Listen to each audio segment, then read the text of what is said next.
यहां कोई ऐसा नहीं है जो मूर्ति पूजक ना हो। मूर्ति का मतलब समझते हो? मूर्त माने जानते हो क्या होता है? मूर्त माने प्रकट, मूर्त माने भौतिक, मूर्त माने पदार्थ। और पूजा माने क्या होता है? जिसके सामने सर झुका दिया जाए। जब सर झुका दिया तो पूजन। कोई है यहां ऐसा जो पदार्थ के सामने सर नहीं झुकाए हुए हैं? मूर्ति पूजा माने किसी प्रकट चीज के सामने सर झुका देना। हमारा तो दिन में 100 दफे सर झुका ही रहता है, और प्रकट चीजों के सामने तो झुकता है, अलौकिक के सामने थोड़ी सर झुकता है।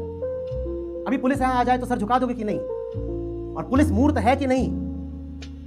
पुलिस मूर्त है कि नहीं है? मूर्त माने क्या? प्रकट, भौतिक, प्रत्यक्ष।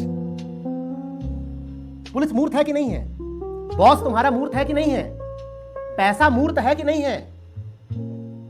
तो जब उन सब मूर्तियों के सामने सर झुकाते ही रहते हो, तो कुछ जानकार लोगों ने, प्रेमी लोगों ने तुम्हें एक विधि दी। उन्होंने कहा सर तो तुम्हारा भाई ऐसा है जो झुका ही रहता है हर समय। कभी पैसे के सामने झुक जाता है, कभी डर के सामने झुक जाता है, कभी वासना के सामने झुक जाता है, कभी एक शख्स के सामने झुकता है, कभी दूसरे के सामने झुकता है।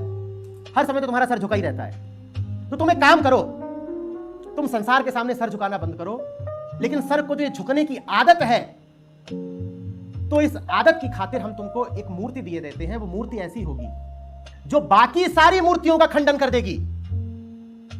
वास्तव में मूर्ति पूजा तुमसे कहती है कि बाकी मूर्तियों की पूजा बंद करो। तुम अरबों मूर्तियों की पूजा कर रहे हो। मूर्ति पूजा का सिद्धांत है कि बाकी मूर्तियों की पूजा जाए, अब शिव की मूर्ति रख दी है और मात्र शिव की पूजा होगी। शिव की पूजा का अर्थ यह नहीं है कि किसी विशिष्ट शिव की पूजा शुरू हो गई। शिव की पूजा सकारात्मक बात नहीं है कि कोई नई चीज तुमने शुरू कर दी। शिव की पूजा पूरी तरीके से निषेध है, नकार है। किस बात का? बाकी मूर्तियों की पूजा करने का। तो सनातन धर्म हो और वो सारे धर्म जो बिल्कुल मूर्ति पूजा के विरोधी हैं, जैसे इस्लाम, वास्तव में वो बात एक ही कह रहे हैं।